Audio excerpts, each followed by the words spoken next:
California's budget gap may widen to slightly more than $28 billion over 18 months, according to Governor-elect Jerry Brown, who takes charge next month. For more, though, on the broader picture of the Golden State's budget woes, we're joined by California's Treasurer Bill Lockyer. Welcome to In Business, sir. First up, thank you. If these Build America bond programs expire, if the muni debt continues to be a bit rocky, what happens to the finances in the state?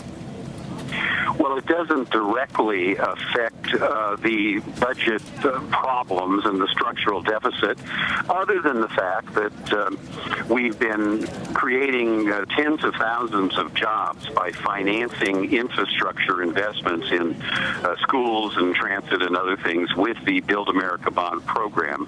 So if it's gone, those jobs may either disappear or be alternatively financed by what is likely to be more expensive tax-exempt issuances. So would you expect those tax-exempt issuances to be pushed off till later in the year?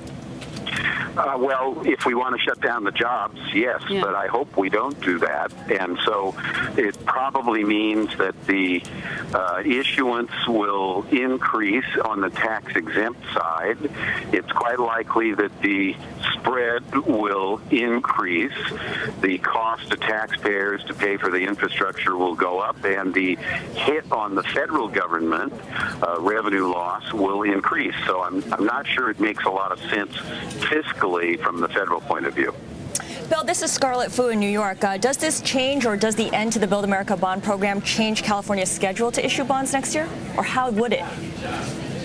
Well, so far, we think we have sufficient funds already sold, bonds that will keep current projects going until the end of the calendar year. Now, we'll still need to go to market next year, probably, in order to keep those programs going, but we don't have a schedule yet. Okay, and so I'm looking at some of the headlines that we've been running here, sir, and the number you had put on it is that issuers may pay an extra almost $15 to $30 billion in interest on bonds sold in 2011 if this program ends. Yes, this is assuming that current projects that are financed with Build America bonds will be alternatively financed by tax exempts, right, and that there'll be a yield increase. Nationally, we think that could somewhere between 50 and 100 basis points. That's about 15 to 30 billion. Some think it's higher than that, and some also think that the feds have not calculated the additional tax revenue loss for them.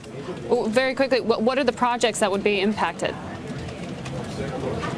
Oh, we have several thousand projects all over the state that are highway projects, that are schools, levees, and so on. All right. Thank you very much, sir, for calling in. California State Treasurer there, Bill Lockyer, putting some hard figures on what would happen if this Build America bond program does not make it into the tax compromise as it currently stands.